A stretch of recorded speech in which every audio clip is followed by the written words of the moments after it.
Hi guys, I'm outside Senate House in Bloomsbury, and this magnificent 1930s building has been used in many films, including The Dark Knight, and it's easy to see why. It's quite a scary looking building in many ways. But it's much more famous for being inspiration for the Ministry of Truth in George Orwell's dystopian masterpiece 1984. In the Second World War, it was the Ministry of Information which controlled the press, propaganda and censorship, much like the Ministry of Truth does in the novel. Orwell's first wife worked here during the war, and he would see this building every day. In the novel, of course, it's the main protagonist Winston who works here and whose job it is to rewrite the past. And this is the great man himself, George Orwell. He stood outside Broadcasting House, the London headquarters of the BBC.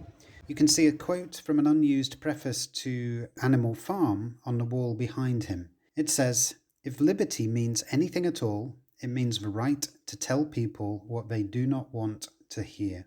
Orwell once worked for the BBC and apparently took inspiration for Room 101 in his novel 1984 from the room he worked in. But the idea of placing him here was to remind people of the value of journalism holding authority to account. You can see he's holding a cigarette, which in modern England was quite a controversial thing to include in the sculpture.